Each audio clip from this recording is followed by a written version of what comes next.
AI. It is being used every day. Data is the most valuable asset for AI training, and over millions of IoT devices stream valuable data to central servers to utilize in the AI training process. Over millions of users train and use AI models on the cloud. As the population and demand for AI grow, this does not scale well. What if we told you scalability and cost-effectiveness of AI services depend on how you architect the system? Introducing AI-driven edge computing. It is not just a project, it is the practice of architecting sustainable platforms and edge applications for AI and data workloads. We will demonstrate this through a system containing IoT sensors, edge servers, a central server, and a local Streamlit app. Let's see how we move from cloud to edge. Traditional AI platforms run entirely on cloud, and IoT sensors are configured to stream data to central servers. Our solution is to have a network of edge servers and connect users and IoT devices to the nearest edge server and lower the load on central servers. We also provide a local Streamlit app to access pre-trained models from the AI registry on edge servers, self-serviceable model training, and dashboard view. There are 4 main components of the system. Here are the features provided by each component.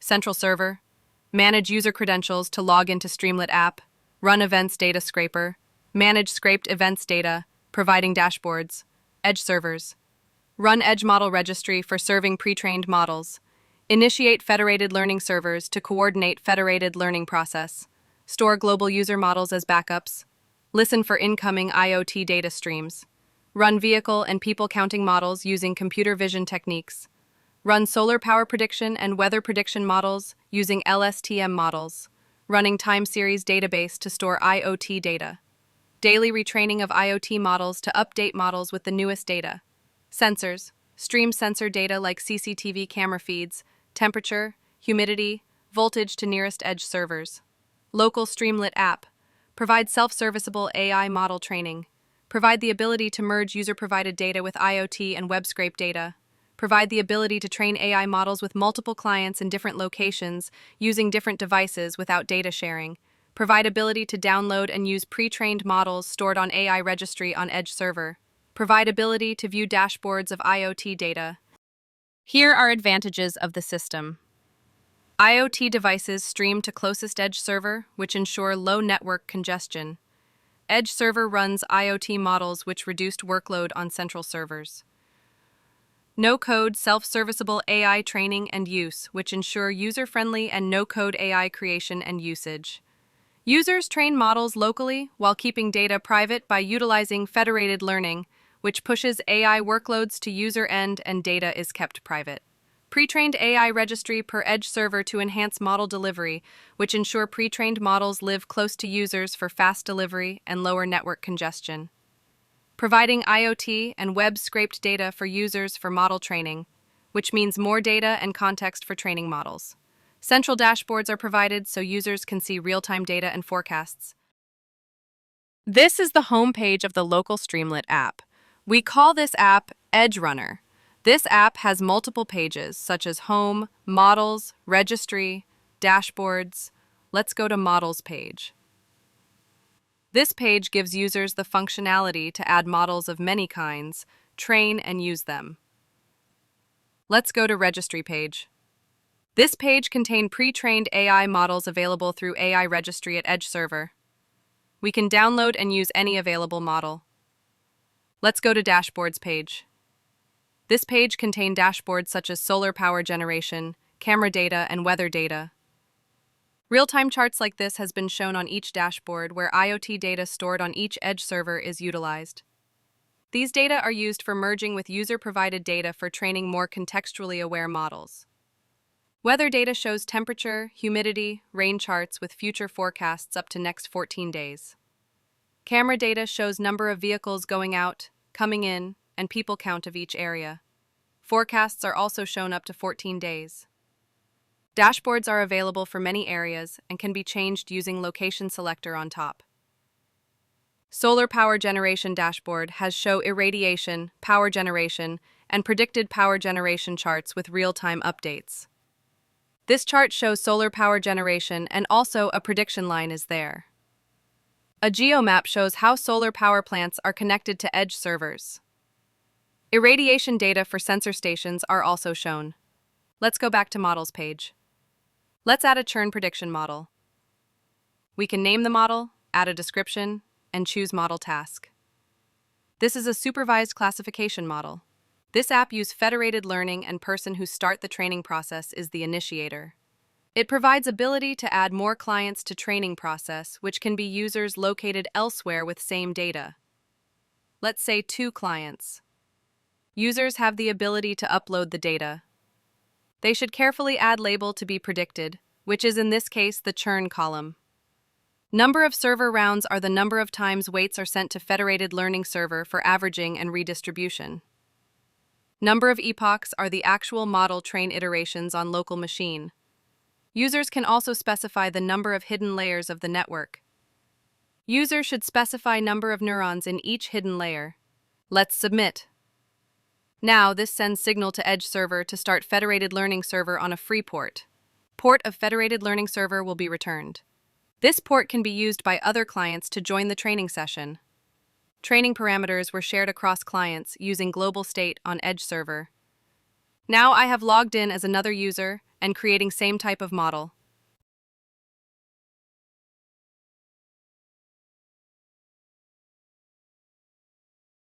Let's join the training session with port.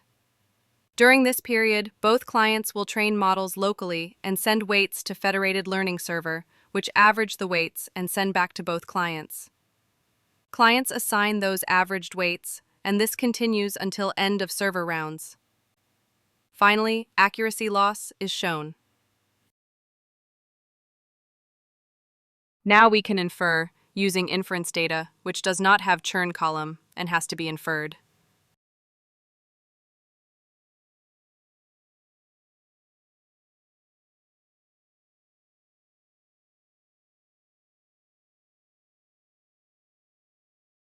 Inference will add the predicted churn columns data. We can save this as a CSV file. Now let's train a restaurant sales forecasting model, which is a forecasting model.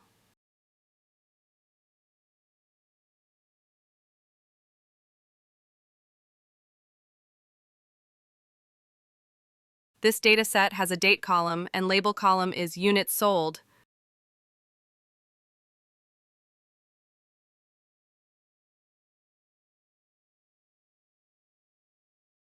We also have ability to merge our dataset with IoT data and web scraped data. It will use date column for merging data related to each date. We can add crowd count data, traffic data, weather data, events data. We have to select data related to locations that we are interested in. We can add holidays data too. After clicking on merge, it will merge all these data. Now we can see the final merged data frame with more data columns added to it. Let's train. Let's predict.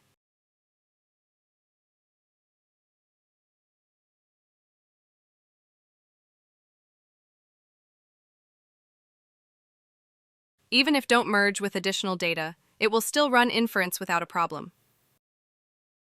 Let's train an anomaly detection model, which detect anomalies of machine operating parameters.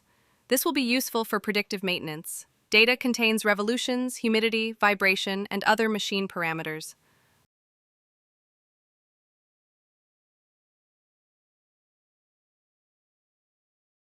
Let's use the model to predict.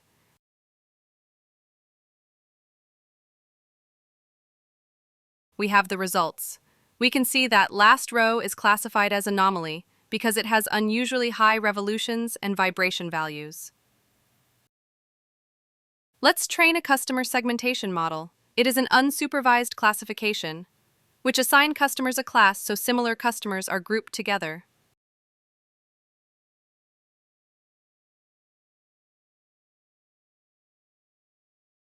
Let's use the model. We have to provide number of classes to classify into. We have the results. We can see that each record is assigned a class. Now let's explore registry page. We have pre-trained models available to use. Depth estimation model will provide depth map for an image.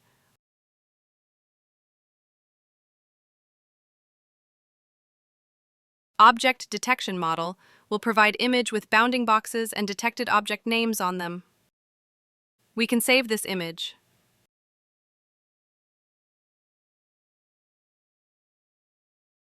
Image segmentation model will create masks for each segment of image, such as different objects, backgrounds.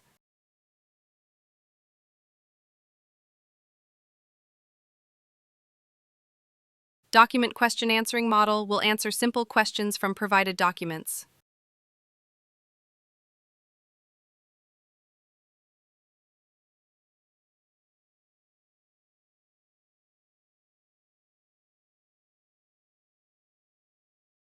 We can see it correctly answer what the total amount of receipt is.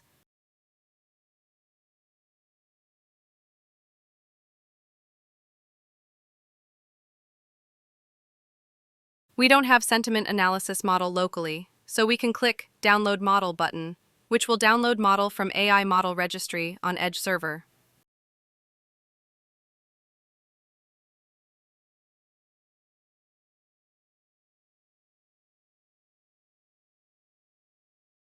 If I put some text like this and submit, it will tell the feeling of it. This text is very negative. Airflow is running on Edge server to run scheduled retrains of IoT models. Right now, these DAGs run daily. We can even manually trigger a retrain. This is not accessible to users. Only admins access Airflow.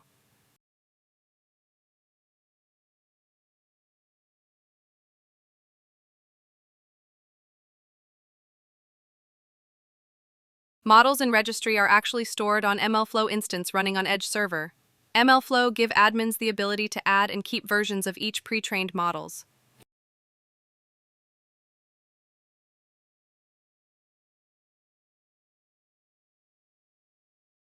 This is the architecture of the system. Central server run events data crawlers and keep events data, and user credentials stored on MySQL database. Central server also manage the Grafana instance for serving dashboards. Edge servers listen for IoT data streams and store IoT data on InfluxDB, which is a time series database. Edge server train and use IoT AI models. Edge server also provide federated learning servers for users when they initiate training sessions. MLflow was used as MLOps tool, and it helps admins to upload and deliver pre-trained models via MLflow tracking server, which act as a model registry in this scenario. Client GUI is a local Streamlit app which provide users with a simple UI to train and use AI models. It provide data merging function to merge user-provided data with IoT data and web scrape data. UI also provide inference, model registry, and access to dashboards on central server. Architecture shows only 2 Edge servers, but there can be more Edge servers. These are the technologies we have used. Python is the programming language used for front-end and back-end servers. InfluxDB is the time series database for storing IoT data in real time. FastAPI is the API framework used for Edge Server API. Grafana was the visualization tool used for creating and serving dashboards. MLflow is the MLOps tool and pre-trained AI model registry. MySQL database stores events data and user data. Airflow schedules and run IoT model training scripts daily for updating models with new data. TensorFlow is the framework used for building, training, and using AI models. Hugging Face is used for downloading and pushing pre-trained models to MLflow. Flower is the federated learning framework used for federated learning. Streamlit is the framework used to build the UI. OpenCV is used for counting vehicles in CCTV feed. YOLO models were used to count people in CCTV feed. Docker is used as container engine for running containerized applications easily, such as Grafana, InfluxDB, MLflow, Airflow, MySQL. Thank you for watching our demonstration. Tell us what you think about our project.